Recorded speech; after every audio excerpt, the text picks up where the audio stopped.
Pam. Hi, Christy. How are you? I'm great. How are you?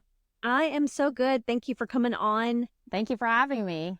Yeah, I'm excited about what we're going to talk about today. I really was interested in this type of activity and solution for older adults. I do think probably people think, oh, I'm too old to start something new or too old to do that type of exercise or whatever it might be. So I'm looking forward to you talking about how people can be healthier, including me, in our older age and as we age. So I met Pam a few weeks ago now. Yep. Yeah. She was a speaker on not a panel. You were the only speaker on a seasoned conversations topic, which is free education for older adults to live better lives, basically. And when I heard you talk, I was like, oh, I want Pam on my podcast. So I am happy to have you here. Why don't you tell people exactly what it is that you do, kind of how long you've been doing it, what gave you the idea to do this type of thing? Okay, so I've been a personal trainer for 27 years and I've always loved fitness. My father was an athlete, and then he kind of just brought me up through from the time I was a little girl playing organized sports.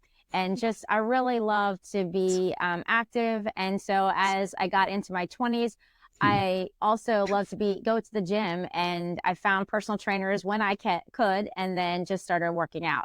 So fast forward, I was working with a trainer and he said, Pam, I think you would make an excellent personal trainer. You should look into this. So, because I was in the business world and I really loved working with people. And I said, yes, let me try that. So I got a certification, and I love the older population because my parents always had someone who they were always helping that was older. And I just loved them. They spoke to my heart. So I decided to start my business with active agers. And I started with going into their homes. So I was a mobile trainer in Washington, D.C. area. And I loved the fact that they were encouraged. Like, everybody's message back in the day was, oh, you're older and you can't do anything. You might as well No. sit down and be on a rocker. Or, the 50s were thought to be old, right? I mean, I think about my grandparents were so young when I was a kid growing up, but yet they looked or thought that they were old, and they really weren't. My grandparents are very active as well. So I thought I have to change the game, because age is only a number. It does not matter how old we are. I've got to train numerous people over 100, and I love their mindset and how much they were encouraged by the fact of what they could do, that they weren't old. I would always tell them, look, you're not old. I don't care. Do this. I'm going to have you do a minute of squats. Really? Yes, because you can do it.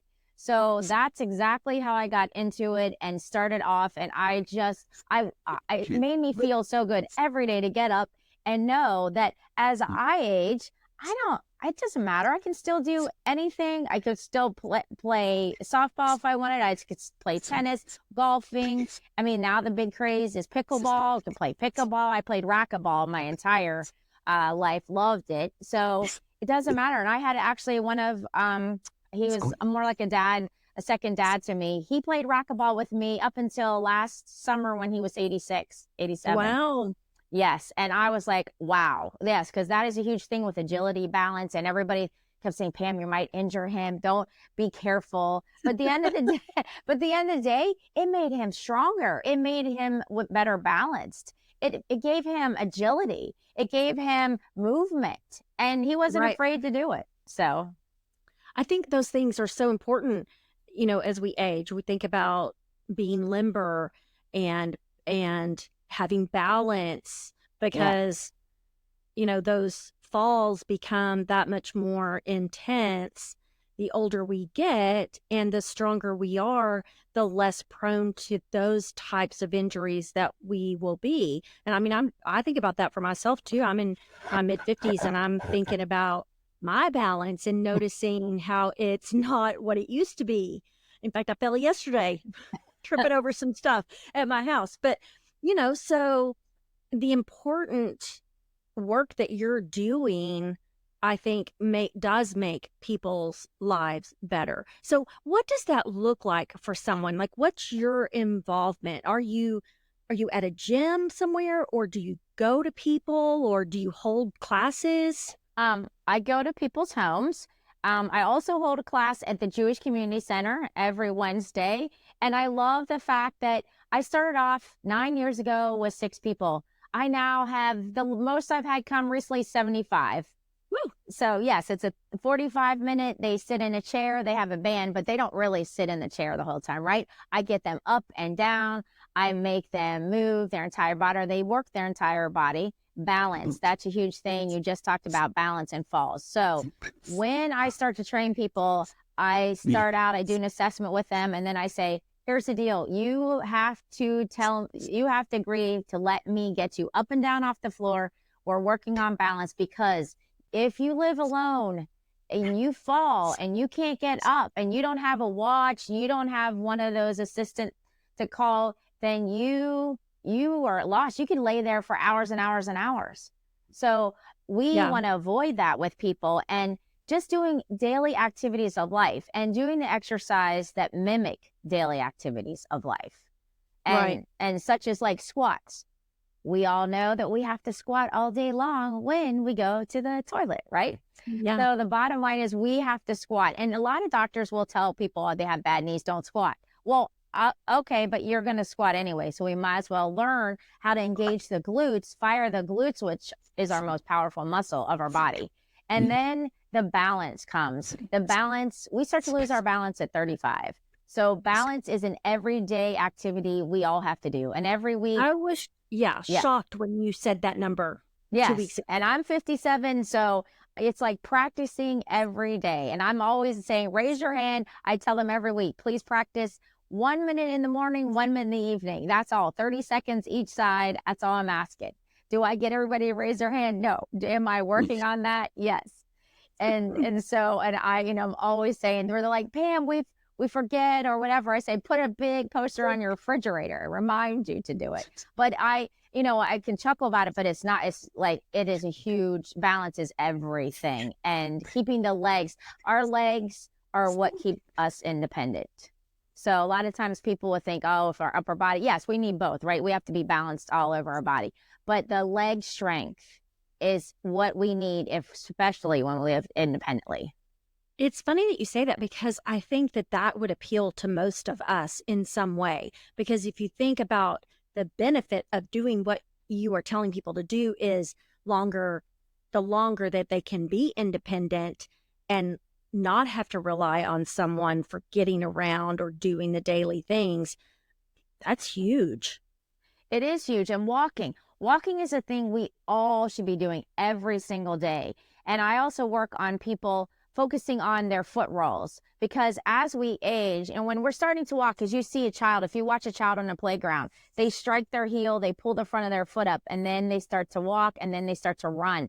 And keeping the foot rounded as we walk, heel, striking the heel, the foot is up. So that way we're ready to roll again, right? And we're not going to catch things. And so as people age and they don't work the strengthen the shin muscle in front and the calf muscle, they then start to walk flatter. And that's when they have the chance to fall, because now their foot isn't coming up in the front and they can trip things. So that's where falls I'm doing it with my foot right now to feel what that feels like. Yes, we have to strengthen the calf. Always the calf. Calf raises seem simple. Stand behind a chair, stand at your kitchen counter, lift up as high as you can on both heels and lower them down. And those are strengthening the calves, because if you get to the point where you can't raise your heels, it's called a foot drop, and then you're not going to be able to walk. So it's definitely just keeping those little muscles moving so that we can walk every day and stay active. So if you think about like basic advice to give someone who's listening, what are the basic things? I know you said people should be walking daily. Well, how far? Yes. And people should be doing squats, and they should be maybe doing calf raises. What are some of the basic things that you're like, if I could get someone to do this at a minimum, however many times a week, what would that look like for somebody? So the minimum would be, start out with range of motion. So I always start out with range of motion because our joints get stiff. We wake up, they're stiff. So I would tell people, like, just basically sitting in a chair, opening up their arms, their chest, and then just reaching out, like, just nice and wide. I would talk to them about circling, doing ankle circles. So using their ankle, circling clockwise for 10, circling counterclockwise for 10, loosening up the ankle joint. Then we would stand up and kind of do the hula hoop that everybody used to do, but we don't anymore. And that kind of loosens up the back muscles. And so as we just loosen up the body a little bit, then we start into the legs. And I would have people even simply start out with squats, just standing up, make sure they keep themselves safe and they can maybe slightly hold on, but send the hips back, always push the booty back, as I tell them, booty back, and then come down to just their lowest point and drive up through their heels. And so that's really going to ignite the hamstrings and glutes. And that's what we need. And then a lot of times people don't realize that they start to bring their knees over their toes. Also, as people age, when they get out of a chair, because we want them to get out of a chair. So that's also why I'm having them do squats. But getting out of a chair, they start to narrow their feet, and that is narrowing their base, which makes them unsteady when they try to get up off of a chair. So wider stance when you're doing squats, more than hip distance apart, and trying to work on that hip distance apart to help with the balance as well. So then I also would have them go to a wall and do a wall plank, because we have to engage the core. So a wall plank for everyone. Everyone can do a wall plank, putting your forearms down on the wall, finding a wall where you can do that. Bring your legs behind you. Your heels will be off the floor slightly, and you're going to pull your belly button in and up and just hold there for maybe 30 seconds. And then I would recommend even push-ups on the wall. So after that, you would just bring your hands to chest level and just do 10 push-ups.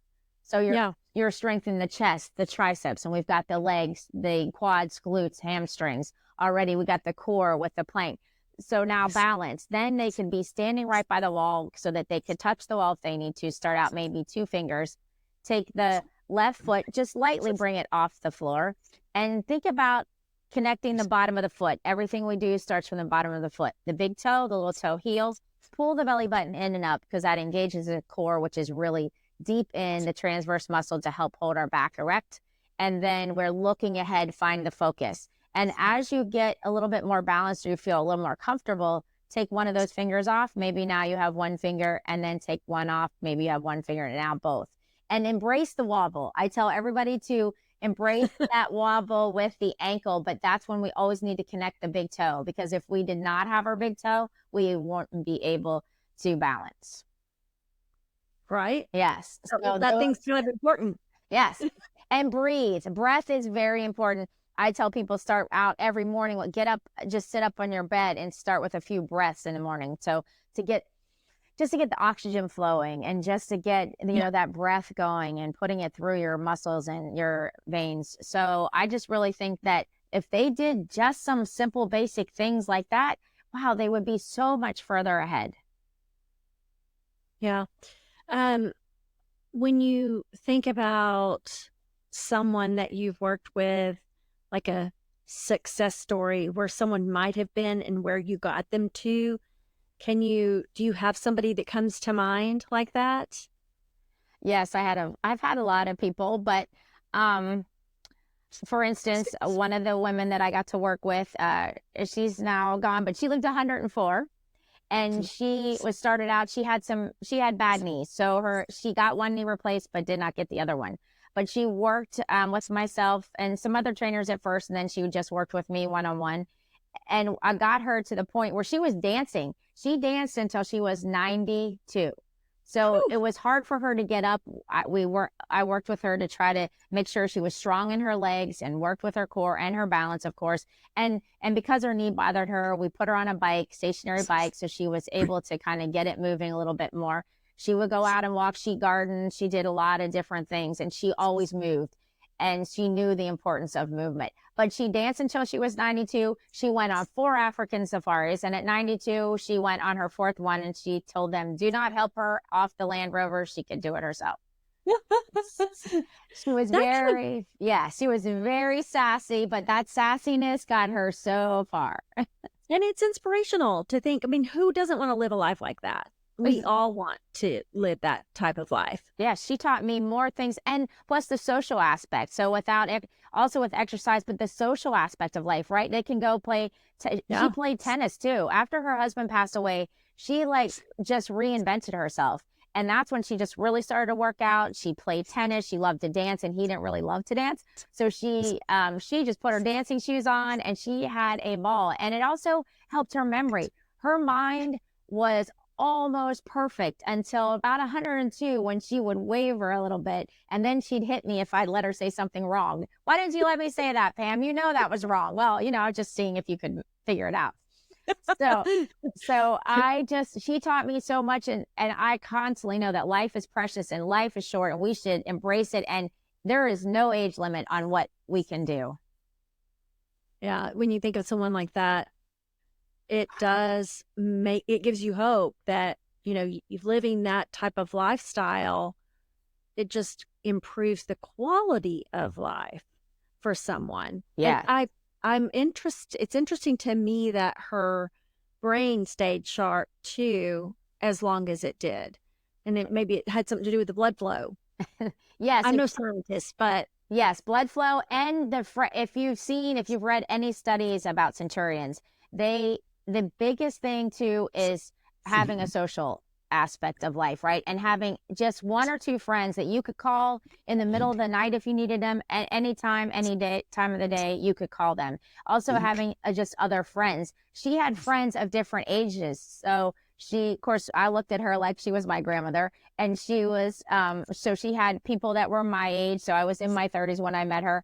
And then she had people all the way up to, in their late 90s. And I remember, right around 97, 98 is when she lost her last colleague. And it really kind of put her into depression for a while, because now nobody knew all the things that she had seen through her life. But she had the other ones to embrace.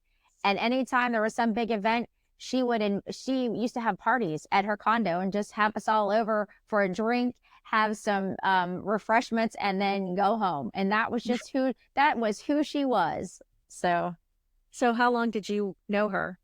I knew her for 24 years.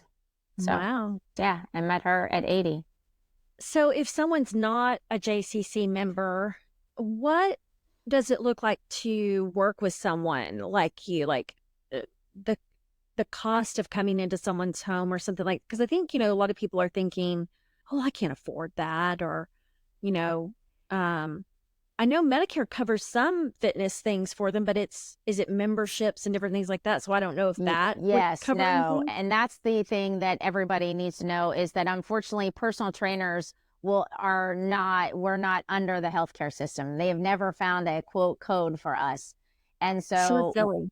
We are not covered under any aspect. They want to show that if somebody had a knee replacement and then they did physical therapy, that did the trainer really get them to the next level? And I've been waiting for that since I got into the industry, and they've never done it. And that's been 27 years ago. So, no. So there's a couple ways, also to work with people virtually. So, if you're too far away, I can also work virtually, because I can keep everybody safe. I work with cancer patients too in treatment. And so I make sure everybody has a chair. They can be against the wall so it doesn't move. We can do all the different things. They just need fans and, a water bottle. And if they have even water bottles at their house, they don't have any weights, they can use those for small weights. So it basically looks like $45 for a 30-minute session. Okay. So, and that makes it a little bit less expensive than coming into the house, because usually it's about that or a little bit more depending on, usually I do an hour at the house. So that would look like more about $80. So it's $80 an hour, because people forget that it's time travel. I bring all the equipment. It's all those things. So that's price wise, that's kind of what it looks like. But I have done with the J, when COVID happened, I pivoted, got on their Facebook group, and I did 30-minute workouts with them every week. And I just got on, even though I couldn't see them. I got on. I told them to make sure they had the chair against the wall, because I could not see them. And They loved it. They still ask, Pam, where can we get you more often? And so I tell them to scroll down and find all my 30-minute videos for them. So that's how I know. And I've worked, like I said, I work with cancer patients, so I know that it can be done. So those are the ways. Yes. And what's your area really that like you would like if you're going to someone's house, what's your area that you can service? So Plano, depending on how far up in Frisco. So Frisco goes a ways now. So just, kind of like where Frisco that touches the, Plano area, kind of Dallas somewhat too. So there's, Dallas can have Plano right down the street. So Right. some of the Dallas zip codes and things, but just kind of like the Plano, some of Dallas, a little bit of Frisco. And those are the surrounding areas that really, that I can travel and then make sure it works for the day. Yeah. So got it. Richardson too. Yes. Okay. Just kind of in that area. Yeah. Just about. Yeah. So that way, really about, I like to stay within a 30-minute distance of my home. So that makes sense. Yeah. Yeah. Anything else that you think health-wise that's important for us to tell the people listening that they should be doing or thinking about? Not necessarily nutrition, but just anything that you might think of. I just say kind of keep, go to your annual doctor appointments. Make sure that you get, especially because I work with cancer patients, get the cancer screenings. They're sometimes not pleasant, but they save lives. And just so watching your blood work, because when you get your annual exams and blood work can tell a lot, right? And a lot of times as people age, they have to watch kidneys and things like that. So getting those annual exams and getting checked out so that you can catch a problem maybe before it starts. And if you start to lose your memory too, like just watching the signs of your mental health and how if you're forgetting a lot or just certain things that it's not normally you, if people are so afraid to get it checked out, but maybe it's just stress related, maybe it's other things. But if you can get on top of it, you can do something about it, because if you wait till it's too late, then it's hard. They don't have a lot to help out. But now more than ever, it's just really about getting the help sooner than later. And it's just about being active and